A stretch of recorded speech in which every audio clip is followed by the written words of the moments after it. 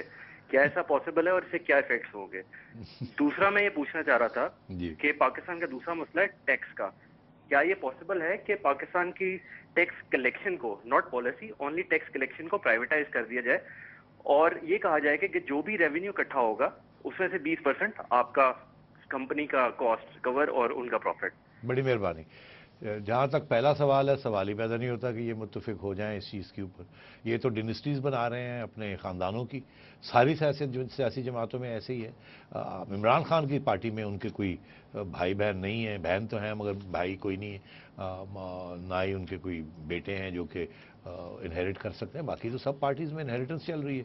آپ آپ ان کے بھائیوں اور بہنوں کو بھی انکلوڈ کرنا چاہ رہے ہیں، وہ تو اپنے بیٹوں کو بھی ایکسکلوڈ نہیں کرنا چاہ رہے. تو یہ بالکل ممکن نہیں ہے. مین اسٹریم پارٹیز جو ہیں، ریلیجس پارٹیز بھی، ایکسیپٹ فار جماعت اسلامی، بڑا مشکل ہے. میں سمجھتا ہوں یہ اس قسم کی کانسٹیٹیوشنل امینڈمنٹ کبھی بھی نہیں ہوگی. دوسری چیز آپ نے کہی کہ جی پرائیویٹائز کر دیا جائے ٹیکس کلیکشن کو. بہت بڑے ویسٹڈ انٹرسٹس ہیں اس کے اندر کہ اس کو نہیں ہونے دیں گے. میں آپ کو ایک ایگزامپل دیتا ہوں. آپ کو یاد ہوگا کہ محترمہ جب آئی دوسری دفعہ تو انہوں نے ایس جی ایس اور کوٹیکنا کو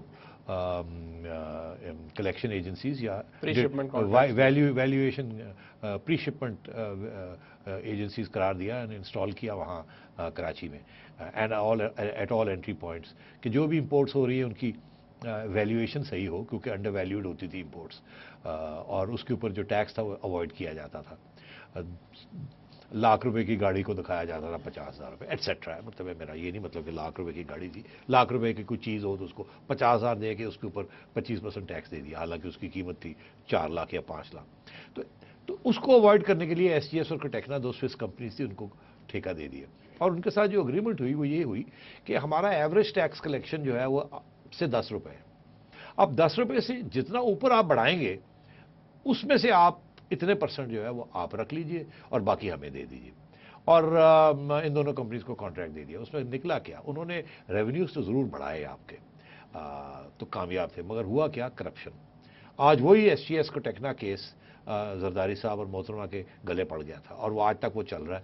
اور وہ جو کسٹمز انسپیکٹرز وغیرہ تھے جنہوں نے اپوز کیا تھا، اور ایف بی آر نے جنہوں نے اپوز کیا تھا، کیونکہ وہ نہیں چاہتے کہ ان کے ہاتھ سے یہ پاور چلی جائے اور یہ پرائیویٹ سیکٹر کے پاس آ جائے، تو وہ آج کتنے خوش ہیں کہ یہ فیل کر دیا. پہلی بات تو بڑے ویسٹڈ انٹرسٹ ہیں، اس کو ایکسیپٹ نہیں کرے. دوسری بات میں آپ کو بتا دوں کہ پرائیویٹ سیکٹر کی آپ بات کرتے ہیں کہ یہ ٹیکس کلیکٹ کر کے دیں.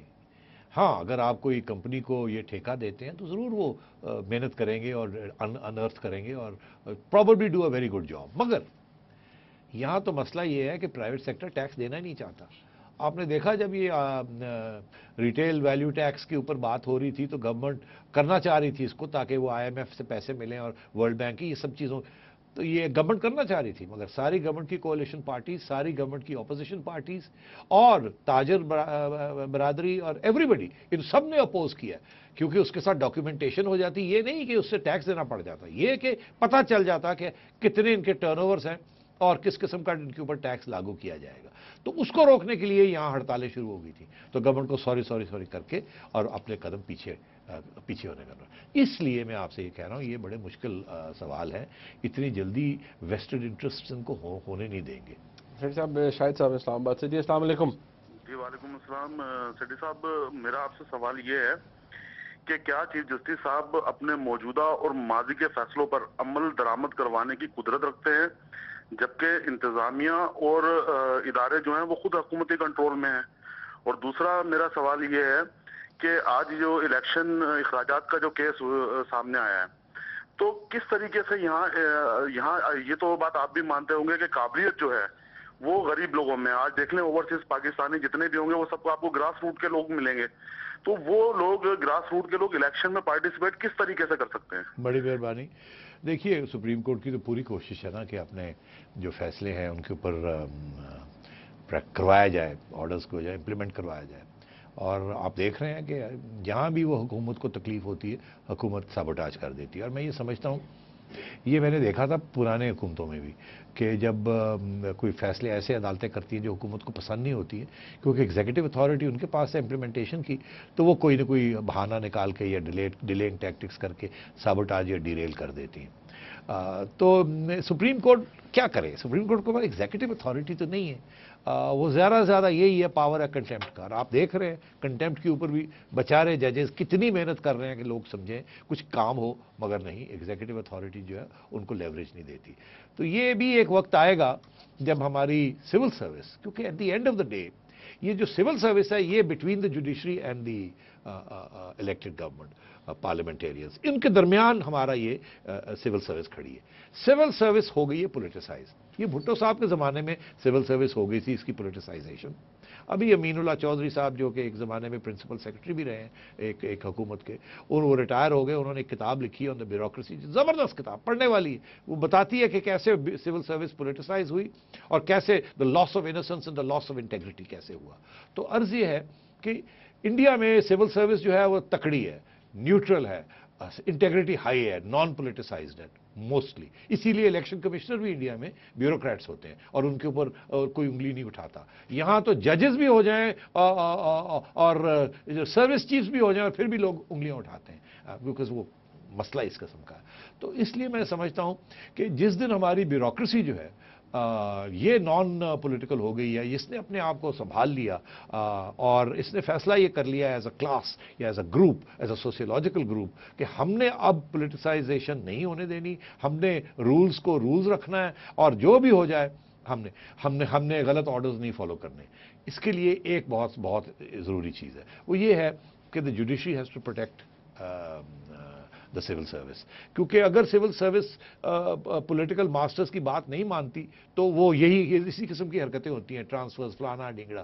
تو at every stage the judiciary has to come to the rescue of the civil service تاکہ وہ ایک دفعہ پھر تھوڑی بہت نیوٹرل ہو جائے. صاحب سراج صاحب ہیں ہمارے ساتھ. جی السلام علیکم.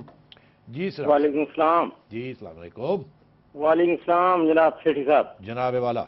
محترم, عرض ہے کہ جہاں ملک میں سٹیل مل, پی آئی اے, ریلوے جیسے ادارے کرپشن کی نظر ہو چکے ہیں, تو وہاں پہ آپ کا پروگرام ان حالات میں غریب کے لیے امید کی ایک کرن ہے. جی سوال تو ہاں سر سمجھ میں نہیں آ رہا کہ موجودہ دور میں جو یہ کرپشن گیلانی صاحب کے بیٹے کے حوالے سے کی جا رہی ہے, سنا جا رہا ہے, اس کا ہر کردار کا تعلق ملتان سے کیوں ہوتا ہے؟ اور جو اپنے یہ ایفیڈرین والا سلسلہ ہے, جو جن فرموں نے یہ مال لیا ہے نہ ان کا نام ظاہر ہو رہے ہیں اور نہ ہی کوئی فرم کا نام لیا جا رہا ہے. بڑی مہربانی. نہیں, آپ آج اگر ہمارا پروگرام آپ دیکھ رہے ہیں تو آج تو بڑی وضاحت کی ہے ہم نے, بالکل ایکسپلین کر دیا آپ کو کہ کہاں سے شروع ہوا, کیا ہوا, اور پھر میں نے یہ بھی کچھ چھوٹی موٹی پیشن گوئی کی ہے کہ کچھ نہیں ہونا, اور مگر اس دوران, اس حکومت کے دوران نہیں ہونا, مگر ایک وقت آئے گا یہ کیس پھر نکلے گا اور یہ کسی نہ کسی کے گلے میں یہ پڑے گا. سیٹھ صاحب آپ کا بہت شکریہ. ناظرین آپ نے پروگرام دیکھا, فیڈ بیک ضرور دیجیے گا, دیکھنے کا بہت شکریہ. اللہ حافظ.